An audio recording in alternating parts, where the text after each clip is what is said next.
Hello everyone and welcome to another YouTube video. This one's a bit different. I'll just be showing you how I got to Ascendant, the tasks I do, the playlist I follow, and what the steps are that I take before I play most of my ranked matches. I don't always do this. If I'm feeling really lazy or if I don't have a lot of time to play, I'll just go straight into a ranked game. But this is what I used and this is the playlist that I feel has improved me the most. So I'm currently on Aim Labs. The name of the playlist is the Valorant Expert Training. And yeah, let's just jump right in. So this is a tracking exercise. I've set the shooting settings to Valorant and my sensitivity is 2.23, which is exactly what I use in game. And it's pretty simple. It's just a tracking exercise. Tracking is quite important in Valorant. I don't particularly like doing it, but in most cases the exercise you like doing the least are the ones you're worst at, and that rings true for me as well. God, I really hope I press the record button, otherwise I'm going to be talking to myself for quite some time. And yeah, long story short, we just do this exercise. It has improved me improved my ability to aim quite a bit, as well as it's not just focusing on aiming, it's focusing on my ability to keep my eyes on a target, because that's what tracking is for. It's just to help you learn how to keep your sight on target rather than on your crosshair, and how to improve the movement you have between your brain to your arm and hand-eye coordination. Now, I recommend doing this exercise or everything I do. It's guaranteed to improve your aim no matter what rank you are. Maybe once you're Radiant, you don't really need to do this anymore, but I just like doing this. This is just the standard spider shot. There's no center shot, it just flicks and gets further and further away. You gotta remember that the main point of this exercise is accuracy, it's not entirely speed. And also keep in mind that when you're doing these to improve your ability at the game. You're not doing them to get the highest score. Oh, even though Aim Labs is in theory is a game, it should be taken as a practice tool rather than a game. And the more serious you are about improving your ability to play, the more likely it is that you will actually improve in Valorant. Now, I've heard people say they recommend Kovacs over Aim Labs. I agree. Not to any fault of Aim Labs, it is an amazing app, and it's definitely one that should be used if you don't want to pay for one. I think it's probably a really good based aim trainer that will definitely do some improvements. The only reason I'd have to recommend Kovacs over this is, even though I haven't used it myself, it's been on the market for much longer time, and it's just had a bit more experience with actually being used as an aim trainer for CSGO. Also, because you have to pay for it, there's a high chance that it has just the slightest bit more polish than this game. As well as Aim Labs is in fact just a game that's still in its beta stage. It's not been fully released yet, but it's still just a very useful tool overall. And I'm not trying to shit on the company. They've done a lot for me. Please, Aim Labs, give me a sponsor. I'm sorry, I apologize. Just please sponsor me, bro.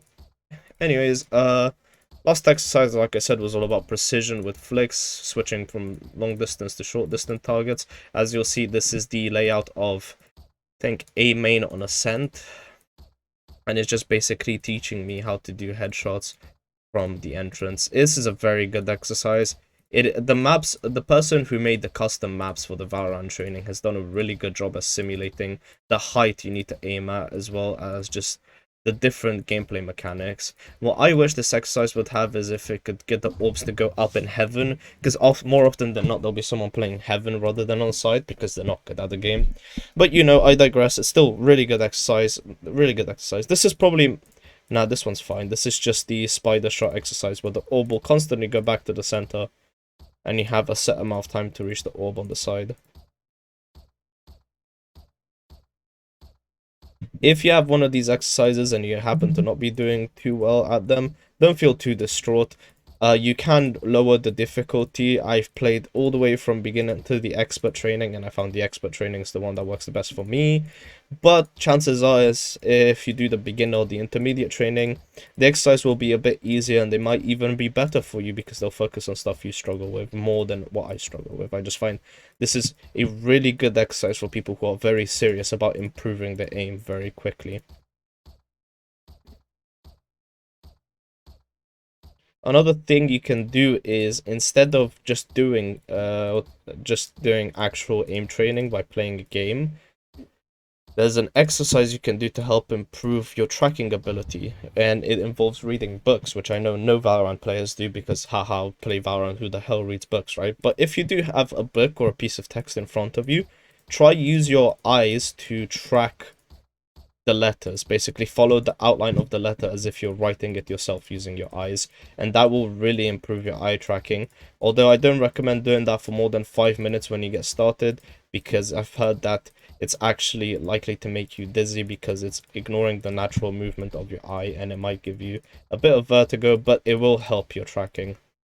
As you can see, I'm not very good at this exercise. It's my most hated exercise, but it's probably the one that I need the most, because in Valorant, the thing I struggle the most with is when people are like run peeking me, and that's where like I I just lose, to be honest. So there's not many exercises after this. I have another one that I don't like, but I think that one's quite good. I'll point it out when it comes up. Yeah, this might be one of the worst scores I've had, but yeah, the principle is very simple. If you can track the direction the orb is going in, you're more likely to hit it. It's all about improving your eye tracking. Wall Peak Ultimate. This one's really good again. This is a set B site, and this is just good because it will teach you common peak angles that people have. And I've actually, thanks to this exercise, I've managed to clutch playing from Boathouse a lot more. And I also like this exercise because if you're confident from playing in the backside of Ascent, then you're more likely to play on site, which if everyone that watches my videos knows, I always tell people please play on site. If you play on site, it's a lot harder for the enemy team to take site than if you were to play out in mid right now. Especially looking at all the positions the enemies are taking. Like when you've got people playing like that, defending from mid is very difficult.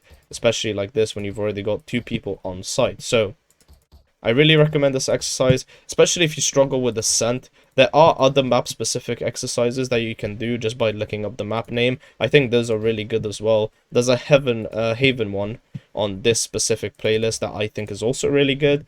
But yeah, it just helps you not only with your flicking, but with your confidence when you're peeking into one or two people.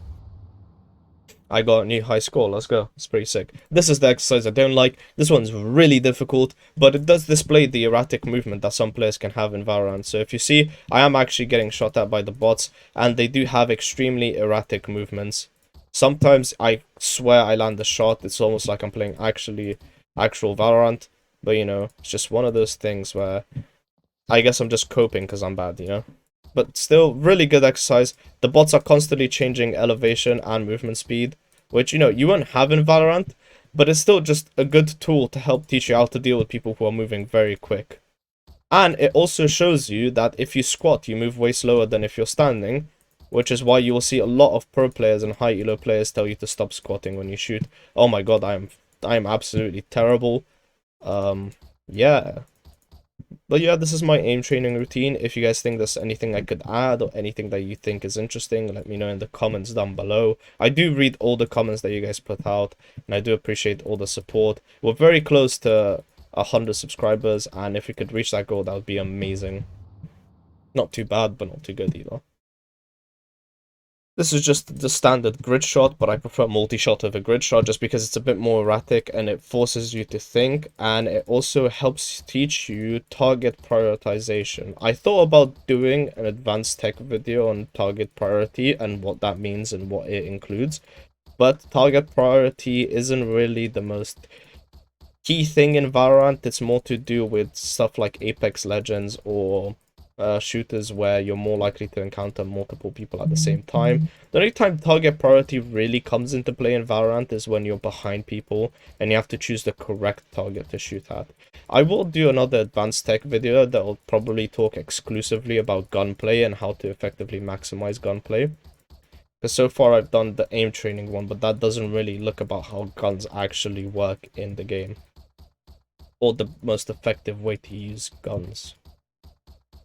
So yeah, grid shot is literally just, well, this isn't grid shot, this is multi-shot, but if you imagine it's literally just grid shot where the orbs are a bit more erratic, and the reason why I like it is because it's not as easy to break 100k than if the orbs were just coming in a hexagonal pattern, square pattern, and a 6x6 square. This is just a very difficult exercise because this one's all about immediate flicking. This is more like instant natural reactions. The more relaxed you are when you do this, the better you're gonna be at it. The second you start panicking or stressing and you start making movements based on your natural reactions and rather think about the movements, that's how you move slow. Whenever you see someone hit a nasty flick or a hospital flick, that's because they relied completely on their reflex muscles to do the movements for them, rather than having to think and measure out the distance. And a lot of the times, that's the best way to play when you're flicking in Valorant, is to just relax yourself, make sure you've taken a few deep breaths, you're perfectly loose and limber when you go into your ranked match. And as well as just always make sure that you're not taking the game too seriously, because the second you start thinking too hard about what you have to do, you'll start making mistakes. It's a really fine line. I always say go as fast as you can to not give the enemy time to think, and that's exactly another reason, is if you give the enemy too much time to think, they can come out of that zone. It applies differently to different things. When it comes to aiming, you usually want to make sure you're not overthinking your aim, because the moment you start having to manually correct your aim is the moment where you'll start missing more, because you are likely to overextend your aim, especially when you're not doing it based not only on your eye tracking, but also when you're doing it completely based on your manual movement of your hands. So as you can see, I'm thinking too much about how far I need to go, and I just need to focus on making sure that my flicks are reflective and that I don't get put off by the fact that I've missed quite a few shots. And that's another thing. Another way to make sure your aim improves is to make sure you don't get put off by missing, because the only way to get better is to make mistakes. If you're already hitting all the shots, you're either hacking or you're absolutely cracked. Power to you, my guy. But if you're missing shots, it's really good to just stay calm, reposition, bring back your aim so you're not spraying, and make sure you're thinking through very, very thoroughly. There you go. I thought I was doing bad. I got a high score. This is the last exercise. This is the one I was going to bring up. It just shows you how to enter on Haven, and the reason why I like it so much is because it is a very good show of all the angles people can be holding as you're pushing, and it teaches you about correctly peeking angles and how aggressive players can be, as well as certain unexpected angles people might hold. So we know all the generic ones where people play in this area, but you don't really expect an angle like that, which is a bit more open. An angle there, someone playing there, you've got 3 people there, take them out one by one, then there's someone there. That's an angle that has killed me so many times, just someone playing up top. There, got one there, but then there's the person here. This is a really good exercise because it teaches you all the like how many the large insane amount of crossfire possibilities on Valorant as a game. This is why it's so important to never peek angles like 3x3 or 2x2. You always want to go 1x1, taking out every enemy and ensuring you're safe. And once you're done with it, it'll just loop on itself like so. The spawns are randomized. Sometimes they'll be closer, sometimes they'll be further away. Key spawns aren't that randomized, but sometimes there can be a bot that spawns right in that area, and that's really annoying because it's really hard to kill. Especially because this game doesn't have the same wallbang mechanics as Valorant. Remember, there's the player there, there's the 3 people there, 2, 3. You got that guy to take care of, the person close left I didn't clear that time. See, now there's one there's same spawns, but, you know, it's still just a really good tool to learn. And even if the enemies shoot you, it's not that bad. You just want to make sure you take your time and do it correctly. So, now that I've done my aim labs training, I'm going to quit the app. And I'm going to go on to Valorant, which I have ready right here. Okay, I've been recording this whole time. Cool. Alright, let's boot up Val. Let's go.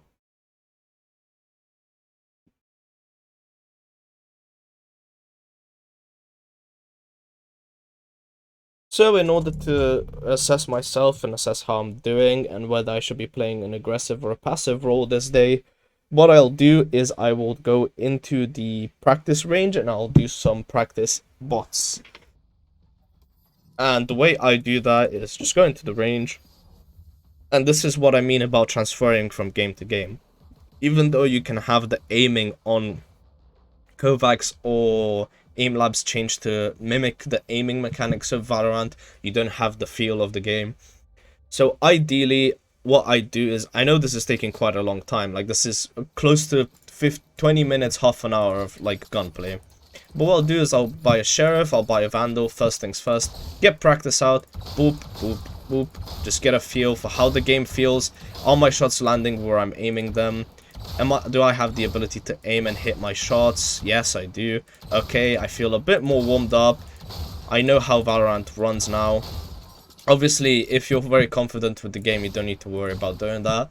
And then I do 3 of these. These are the exercise I spoke about in my aim training video. I think this one's way better than doing the other exercise where they just flash on and off. Mostly because that one can really break your morale when you aren't hitting your shots correctly. And, you know, just because you're not hitting bots that flash on and on screen, that's not really a direct show of your ability as a Valorant player, as much as it's just a fun game mode Riot introduced just for something for people to do whilst they're waiting for their friends. I think this one's way better because it's more realistic. Even though the bots are flashing, they have time to strafe around you, they have time to move, they're going to be on screen for longer, and the distance you have to flick to is a bit further because it covers the full 180-degree spectrum. And yeah, it's just a really good exercise. You can see how many bots you have left. You can time yourself and move faster as you get more and more confident. And it just helps build up accuracy because you have to maintain head level as you're moving across the map. As well as the distance bots can spawn at is much further away. And as you can see, I'm sort of incorporating a mini strafe in between all my shots. I just find that strafing makes it feel a bit more comfortable for me to do this exercise. But if you want, you can just stand still and sort of turret at the bots. 80 seconds or more is not ideal, but with the Sheriff it's not bad. Moving on to the Vandal, you want to avoid spraying as much as you can. The Vandal is all about getting that one tap. Obviously, you also want to make sure you're being accurate and you're moving a bit faster than you will with your Sheriff because you have more bullets to spare. But remember not to spray. The spray on the Valorant is absolutely terrible. I'd say if you are more comfortable spraying and you desperately want to spray with the Valorant, spray 2 to 3 shots max. And the reason I would say 2 maximum, not 2 to 3, is because once you spray 3 shots, eventually your aim will actually jump because your gun isn't resetting its aim the same way. The only time you should really spray with a Vandal is if you're pretty much mid-range to someone, I'll point it out. So this is the distance I'd say spraying with a Vandal is pretty decent. That's very risky, you can spray there. That's a bit risky, that's very, very risky. Never spray when they're that far away. These distances are infinitely better. That's risky. That's still a bit risky. Do not spray there. You can spray here. Just to give you an idea of when you should be spraying. And the same sort of applies with the Phantom. It's just a bit more forgiving when it comes to the spray. My record on this is 59 seconds. As you can see, I'm not doing too well today. So I might be thinking about maybe I'll play a bit more of a passive role. Maybe I'll play as a Sentinel instead of going as an entry fragger. The Phantom is a bit different. This gun, if they are close enough for you to spray, I do recommend spraying just so you get an idea of what the spray pattern for the Phantom is. And just so you warm yourself up a bit more with the idea of holding down the trigger instead of just bursting. Ideally, you don't want to spray at that distance, but once again, the Phantom spray is way more forgiving. Oh my god, they're so far away, I'm running out of table space. There we go, that's that. You will notice that even though the bots have armor on, they don't have 145 armor, they have 125 armor, which is why they still take 2 shots to the head at a distance.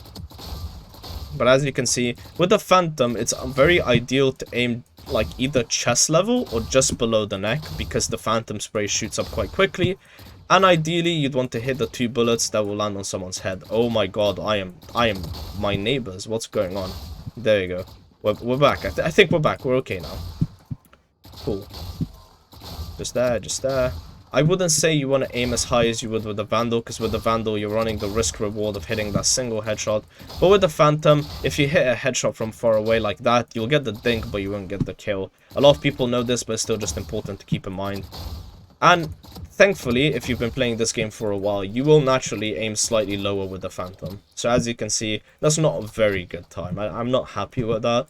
So because of that, I'm just going to do it again until I get a time I'm actually happy with. Obviously, I lagged, which meant I lost a few seconds, but taking into consideration the fact that it took me 69 seconds to do it with the Vandal and a whole extra 10 seconds to do it with the to do it with the, even longer, it took me an extra 12 seconds to do it with the Phantom. That's not ideal. I want to be around the same, because in theory, the Phantom and the Vandal have about the same time to kill.